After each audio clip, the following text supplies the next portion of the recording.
Bullseye with Jesse Thorn is a production of MaximumFun.org and is distributed by NPR.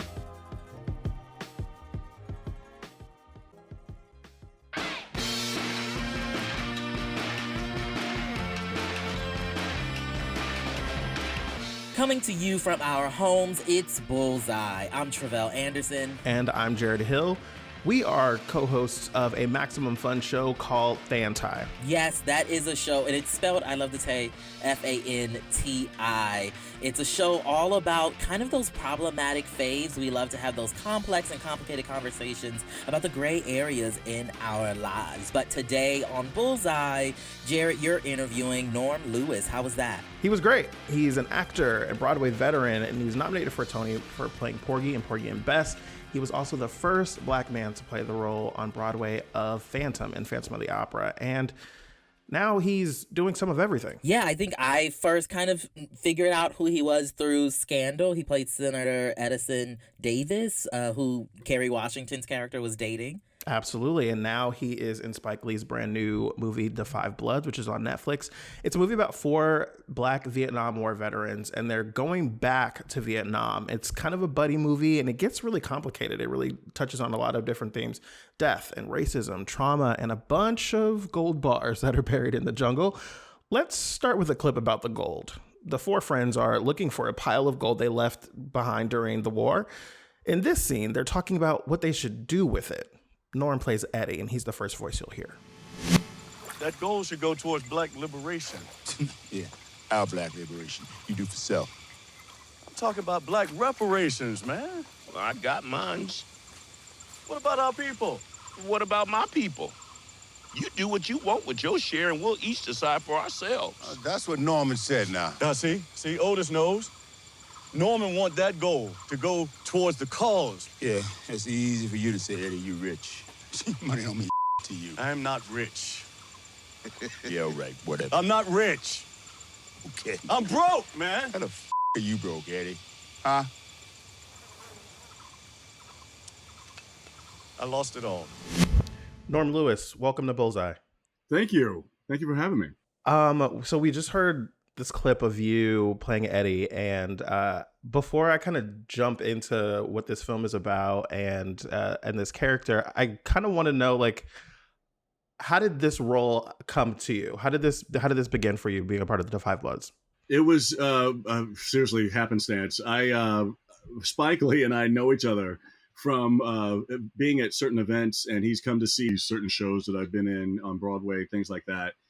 And we built a relationship just based on that. Then I got a chance to do She's Gotta Have It, his TV show on Netflix. And from that, we just stayed in touch. And one night he called me. It was around 9 o'clock. He called me. He said, "What are you doing?" And I said, "Nothing." He's like, "Okay, I'm sending you a script. I want you to read it and tell me what you think about it. Click." So I'm like, okay. And I'm looking at the phone like, Jesus Christ, Spike Lee just called me and hung up on me. So I read it. The next morning he calls me and he said, "What do you think?" And I said, "Oh my God, it's fantastic. It's amazing." He said, "Okay, I want you to meet me for dinner." Now, I'm not knowing what this is all about. I'm thinking Spike Lee wants my opinion on a script that he wrote. So, okay, sure. I'll go along. I'll play along. And I go meet him in Brooklyn for dinner. We start talking about the script again. We start talking about the characters. And he said, "I want you to play Eddie." And I'm thinking that might be why he called me out there, but not for sure. And I'm jumping up and down inside my head like a little schoolboy. But then, out on the outward appearance, I'm thinking, wow, that's cool. Thanks, Spike Lee. Thanks, dude. Very cool. That's amazing. So Yeah. Talk to us about Eddie in the context of this film. The Five Bloods, obviously, we see these Vietnam War veterans going back to Vietnam to commemorate their time there, to pick up a few pieces of gold maybe, but also to get the remains of their friend or their leader who had died. Talk to me about Eddie and this cast. Eddie was one of those guys that, because they were all young when they got there. They were around 17, 18, 19 years old. And so they bonded. And so they had been on so many different tours together. And that's why these 5 were such a special unit. And that's why we were sent on this special mission. So they were like brothers. They really were. It was just an amazing connection there. And listening to Norman in the movie, he got a lot about history, about Black history, things that he had never even heard of. So he absorbed all of that. But after the war, when he got back home, he wanted to become successful. And he fell into this world of the business world and having a used car, being a used car salesman and having many different lots and things like that. But he also got caught up in that lifestyle and had I think in the movie he said 2 or 3 wives, but was just a womanizer and just had a lot of fun, probably did a lot of drugs, things like that. But then he lost it all. Some of it based on him just losing it, just partying so much, but also because he had these wives and had to pay alimony and things like that. But I think he went back into that little boy or that young man that he was when he first went over to Vietnam and started listening to what Norman was talking about and realized that success is not necessarily having money and all of this stuff, but success is helping others and being of service. And the idea of him being able to get this gold and take it back was going to be his penance, if you will, to repay the world in a way. I'm curious about the preparation for this role. What do you do to find this character, to find this space? How do you get ready for that? Well, besides doing the research, we had a lot of dramaturgs. We had books, we had videos that were specifically about Black soldiers in Vietnam. And one of them is called Bloods, which this movie is based on. And it's written by different stories of the soldiers. They're little vignettes. So we read that. There's footage of these soldiers who are doing. You remember the DAP? Did you see the DAP in the movie where we were all early on each other when you first get there? Right, and then there's also footage within that where we were showing what the DAP, how it originated, and so the DAP actually means dignity and pride. So that was something that was a communication that the Black soldiers put together, so they knew which unit they belonged to or which platoon they belonged to, and there were different DAPs for different platoons.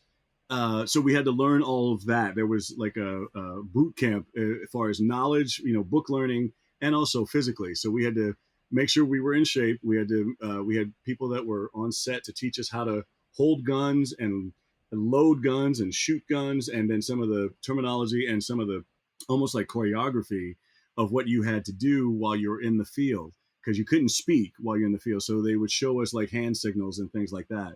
So it took us about 2 or 3 weeks to kind of get that within us, and they kept on us because you just never knew when Spike was going to ask you, hey, give me some DAP. And he would want it in a certain scene.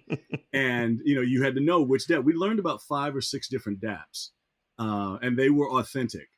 Another interesting tidbit about this whole thing was this was the first war that it wasn't a segregated army. There wasn't a Black army and it wasn't a white army. This was just one army. Now, they segregated themselves once they got there. Some people cross-pollinated, but this was not a Black and white army. And it was also the first war that was ever televised as well. So you would see a lot of the soldiers come home, whether alive or dead.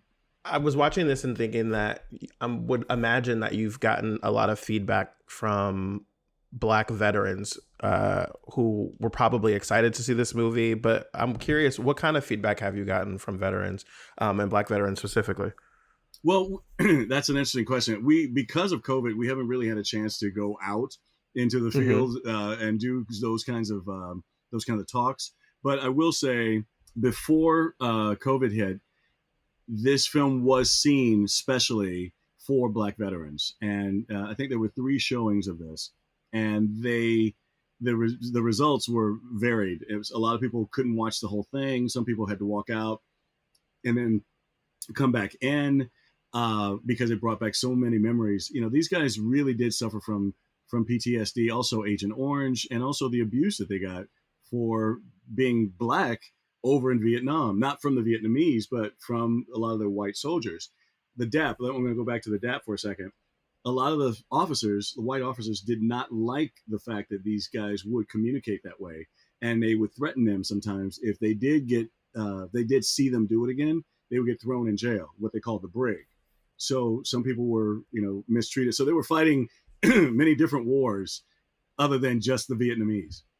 So in The Five Bloods, there's this scene where you all are on a boat and you're approached by this man that is trying to sell Delroy Lindo's character a chicken. Mm-hmm. Okay, due respect. No.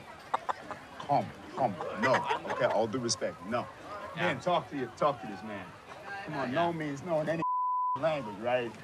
Come on, just come talk to him, man. Nah.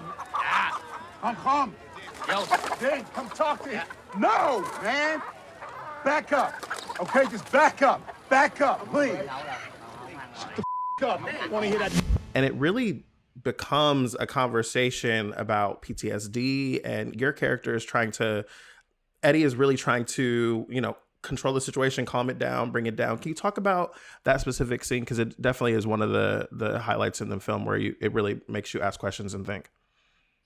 Man, yeah, that was a really interesting one, because we were going down this what was like the market in Vietnam, and you saw that was a live snake that they chopped, and so we saw all this stuff. We saw all this stuff and this authentic Asian culture, and it was interesting for us as actors, because that was the first time we had seen that live. But what was supposed to be not a calm scene, but it was supposed to be Delroy getting mad at the guy and then just storming off to the other side of the boat, escalated into this guy saying, "You killed my mother." And Spike kept throwing it. He said, "Yeah, tell him you killed my mother. Say that, things like that. So those were the improv things that Spike would see and go, okay, we need to add more to this. And yeah, it definitely highlighted Delroy's PTSD and just how real those things are to people, and people not being able to, especially if you don't have therapy or anything, not being able to deal with it. And that was kind of our first, we knew that he had kind of, throughout the beginning of the film and stuff, we knew that he was kind of on edge, but that was kind of a turning point for all of us, that we saw how deep it would go. And then his son would come in, Jonathan Majors threw in his line saying, this has happened to him several times.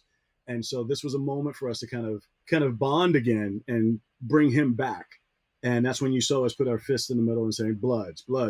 And then he said Norm at the end. In fact, he threw that in as an improv because he wanted to make sure that we were there to show the audience that we were there on that one mission to go get Norm. Moving from talking about being a Black, veteran in this film, I want to talk to you about being a Black veteran actor. I feel like it's an interesting time to be an actor right now. You just called me old. I did not do that, Norm. Don't do that to me. Don't do that to me. But I mean, if you think about veteran Broadway actors, like there's no way that we can't include your name in like the iconic actors that are among the Broadway stage. And Broadway's in a really difficult time right now. There are some people who have no idea when Broadway's coming back, right? We know that it's been postponed, air quotes, until 2021. But talk to me about being an actor right now. What is it like in the time of COVID with the uncertainty? That's an interesting question. And the difficulty in answering that is that I think a lot of people are finding themselves within this. They are doing a lot of soul searching. They're doing, all kinds of stuff. What I know that some people are doing is they're being very creative by doing concerts at home or singing at home, or finding some space that they can dance and keep practicing their dancing. Some people are Zooming a lot and doing plays on Zoom. Some people are learning how to be filmographer. I can't even say the word, but they're learning how to do film, and and just kind of developing new skills. And then there's some people who are saying, you know what, this is just too much for me. I'm going to give up my apartment. I'm going to leave New York or LA and go back home and be with my family and try to figure out what I can do next, because we just don't know what's going to happen. It's a new, interesting world. I know that the theater, the bigwigs are trying to think of maybe there should be a shield up against the stage, or like, in the audience. So that will separate the aeration of coming into the audience somehow. I don't know. Everybody's trying to think of new ways to do this kind of thing. and they're just trying to make it, man.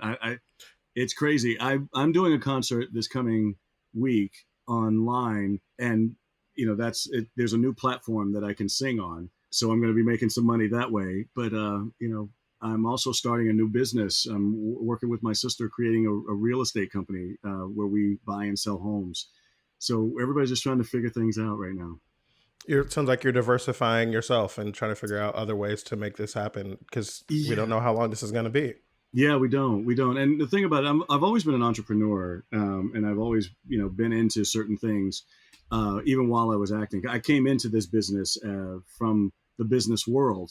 I worked a 9-to-5 for about 5 years, working in advertising for a newspaper. And I've always had that kind of like, okay, I need to keep, having multiple streams of income.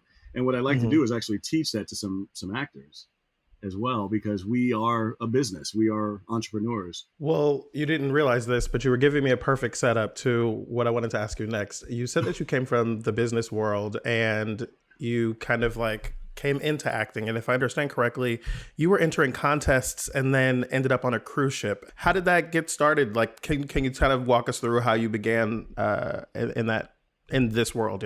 Yeah, I'll try to make it brief, because I'll start back at the beginning. So I sang in church. My grandfather was a preacher. My dad was the chairman of the deacon board. So I lived in church. And the rite of passage was to follow your friends. And so I said, okay, I'll join the choir. That's what everybody else did. We weren't known for being like the baddest choir in the land, but we made a joyful noise, no matter if it was joyful to anybody else. And but I sang, and no one ever said to me that I had a nice voice. So I just sang. That was just something, it was like a duty. Did that for years. I got into high school, and in my junior year, halfway through my junior year, I was looking at my credits and I needed to have another elective. And so I knew that I went to my counselor, and my counselor just automatically put me in home economics. And I'm like, there's nothing wrong with cooking or sewing. I just didn't want to do it at that time.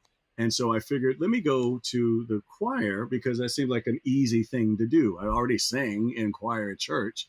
So let's see if this will work.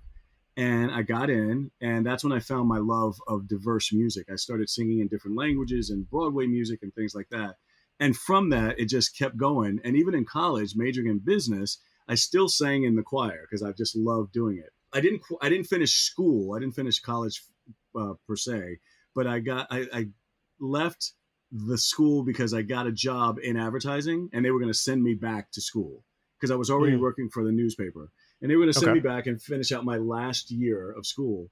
But in that time frame, I started singing in different contests at bars around town, and you would win like $200, $500, or, you'd lose some, I'd win some. But one in particular that I won, one of the judges was a producer for a cruise ship. Now, I didn't know this, but after I won, he came up to me and said, hey, how would you like to sing on my cruise? And I need to replace this guy who got sick. And I'm thinking, wow, wait a minute, hold on. You're interrupting my life right now, because I'm already on the trajectory of having, getting married, having my 3.2 kids and my BMW, but yet you're throwing a wrench in that. And he told me how much I'd make and, blah, blah, blah. And I decided to do it. And from there, I met people who were in the show that were professional performers, and they had been on Broadway and they've been working actors, and they were like, wow, you have the chops. You should really think about going to New York. And again, it was on blind faith. And I jumped on the plane and went to New York, auditioned for things, and haven't looked back since. That's been over 30 years. We'll finish up with Norm Lewis after a quick break. Stay with us. It's Bullseye from MaximumFun.org and NPR. From Miss Anne to Becky to Karen.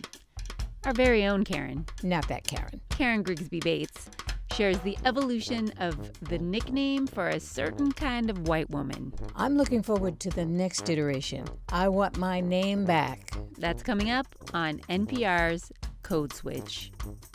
Welcome back to Bullseye. I'm Jarrett Hill. And I am Tre'vell Anderson. Jesse's out this week, and the Max Fun Podcast, FANTI, is taking over. We're listening to Jarrett's interview right now with Norm Lewis, the Broadway veteran, Tony nominee, who stars in Spike Lee's latest project, The Five Bloods. Let's get back to the interview. Yes, let's.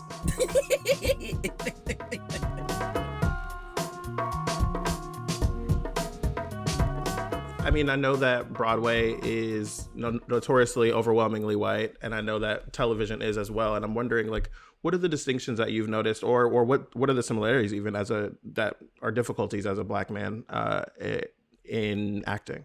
Well, I think the opportunities. I mean, again, I've been lucky to play the roles that I've played, but I think the opportunities that come along, I've been seeing from everything from a pimp to a lawyer, and a doctor and things like that. So I've covered the gamut, but there are fewer opportunities than there are for our white counterparts. Now that's changed a little bit over the past couple of years or so because of the awareness of that, and I think that will keep going, especially now with with what has been happening in our society lately. But I think just knowing that there aren't as many opportunities for Black or people of color out there in order to get these jobs. There's few and far between the ones who do get these roles. So, there's not like a competition. I'm happy when I see my brothers or my sisters get a role, but there's not as many roles out there. I'm sure that there are a lot of new actors that are new in the business or that are just kind of coming into the business that probably have questions for you about what they should be doing. What kind of advice are you giving actors right now and folks in the business about what to do right now? And I'm sure like you've never been through this kind of moment before. Like what is the feedback and advice that you're giving them? The main thing is to find yourself, like find some sort of spirituality. My main focus has been, do not let your art validate who you are. Validate your art.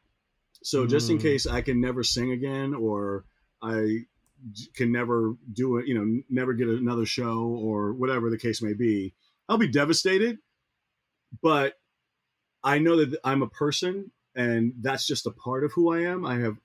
There's like some other maybe hidden talents or just other talents that I just haven't tapped into yet to express myself. And some of that might be service to others, maybe going back to school and learning a trade, things like that. And especially because we're forced to stay at home right now, this is the perfect time to learn something new. And in fact, I encourage, going back to the entrepreneurial situation, I encourage people to learn how to code. I encourage people to learn how to do e-commerce or affiliate marketing, things that you can normally do from home anyway, to supplement your income while you're pursuing your dream. So find a sense of self, because this business is, no matter what happens, you could give your best performance that you have ever given, like in an audition, and someone might come back and give you a critique like that was the worst thing they've ever seen in their lives. You have to be strong enough to go, well, okay, that's your opinion. I'm going to keep going on my trajectory. Or maybe you can learn from them. Maybe you can say, well, what is it that is missing that you're not getting?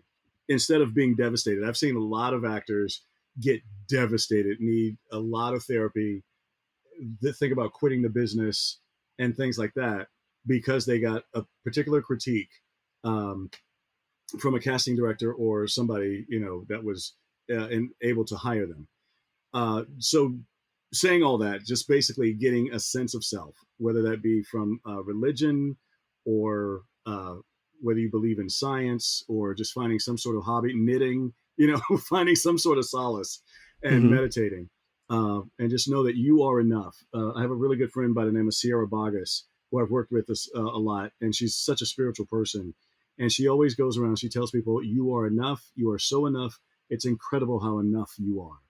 I just published a piece where I was talking to Black journalists about how they've been coping with and covering the news. And a lot of the piece we're kind of unpacking how we've been feeling and what we've been learning about ourselves. And kind of what you're talking about is finding your own spirituality, finding your sense of self. What have you learned about yourself since we've been, locked in the house for so long?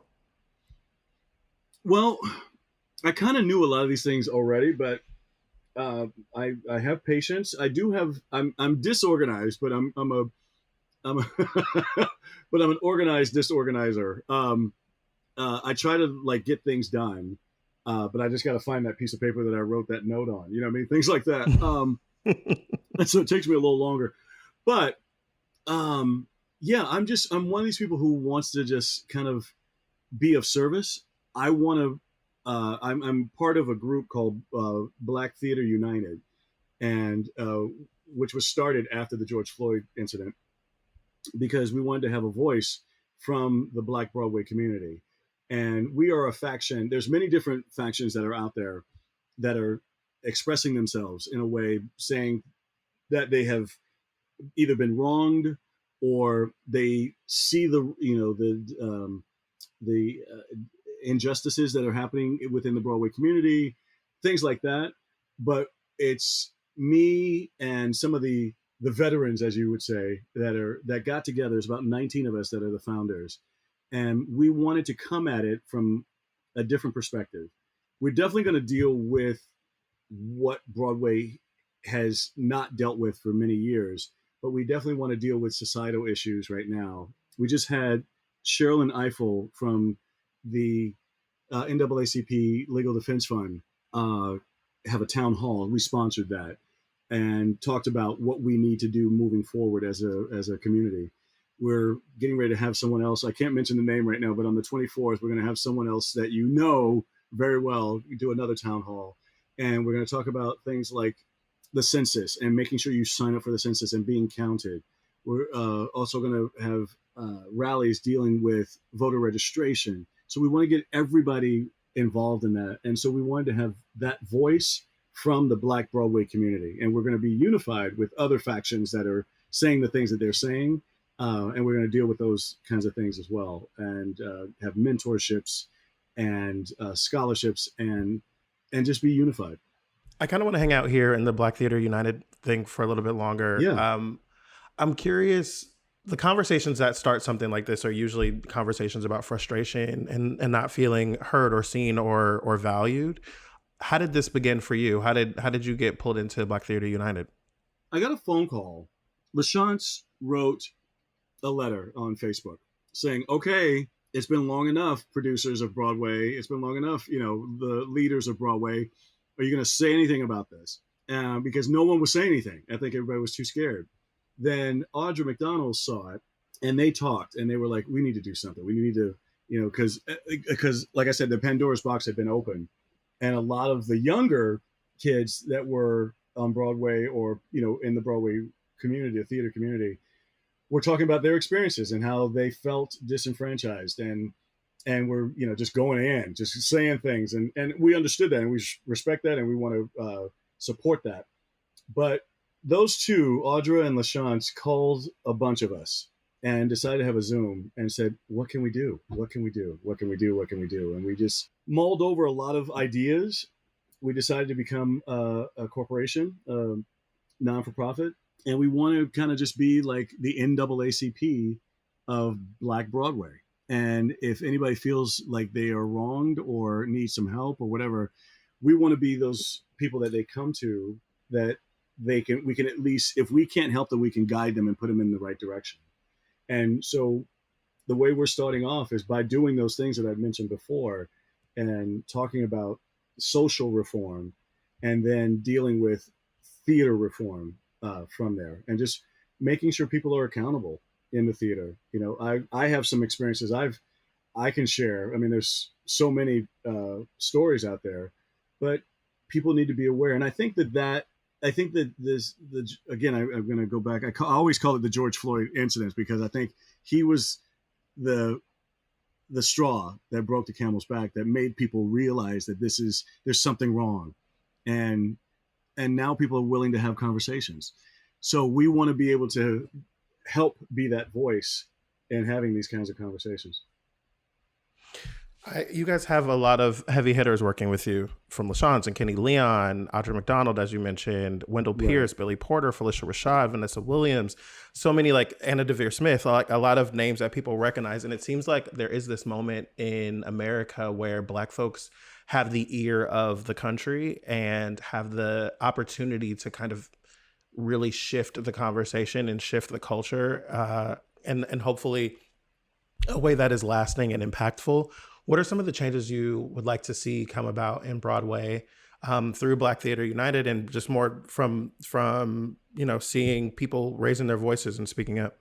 Well, I think from a macro level, I would say we want people to we want representation and diversity, not only on stage, but in the producer arena, in the general manager arena, in the casting arena, in the PR arena, just so there can be a voice that can support those people who are on stage. It's great, because I'm honored because I got to play certain roles that are not necessarily Black roles or race specific. Playing the Phantom was definitely not a race specific role, but that's great to have that sort of representation on stage, but we need more equity off stage. And it's all about equity. I mean, I think I'm not going to quote anybody, but I know Martin Luther King talked about that. I know Louis Farrakhan talks about having equity. It's not about just equality. It's about equity and building that sort of stuff.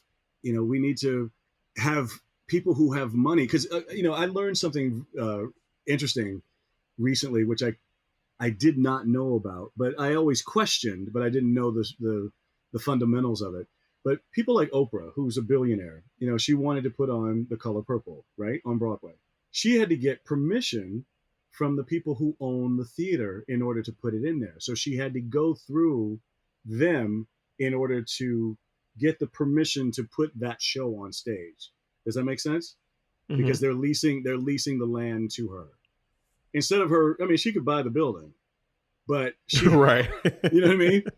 But she had to go through them in order for that to happen. And a lot of that power, that equity it becomes a little bit more, it becomes like a monopoly. And you go, so wow. And that's for everybody. It doesn't matter black, white, or indifferent, but we want to have more people in power to be able to say that we can put these shows on, and not have to jump through so many hoops. So yeah, and we're trying to cultivate that sort of landscape in the future, because there are people who are going to school who are learning how to dance, act, and sing, but probably won't get to the point of being, on stage, and probably won't get to the point of being on Broadway. They might do local theater or something like that, but there are other ways to express themselves staying within the business. And if they're good administratively, they can go into, that part of what theater is. And then there's some people who actually just want to be backstage. There's some people who love theater so much, but they want to be in the business area of this or the technical part of this, the thing. I mean, there's not a lot of Black women that are backstage in the technical thing. I think there's one or two. There's some stage managers, but I can only think of one as a sound designer, and that's all of Broadway. You know what I mean? So we want to open that door for them. Norm Lewis is in the new film The Five Bloods. It's directed by Spike Lee and stars obviously Norm, but also Delroy Lindo, Chadwick Boseman, Isaiah Whitlock, and a fantastic cast of actors that are telling this really, really unique story. And so I'm just really grateful for you spending some time with me and talking about it.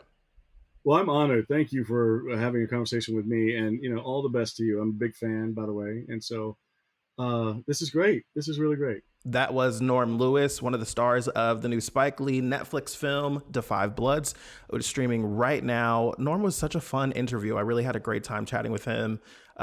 If you have any opportunity to go see him perform anywhere online, you can get his music on Apple Music. He's a fantastic artist and really, really great. Again, check out The Five Bloods, streaming right now on Netflix. That's the end of another episode of Bullseye. I'm Jarrett Hill. I'm Tre'vell Anderson. Bullseye is produced out of the homes of each of us and the staff of Maximum Fun in and around Greater Los Angeles, where there are children playing outside in a pool all day long next door to me. I don't know what you've been experiencing as you're recording from home, but there's always children's laughter and screaming outside. Well, my upstairs neighbors, they love to move furniture at all hours of the night for some reason. So shout out to them.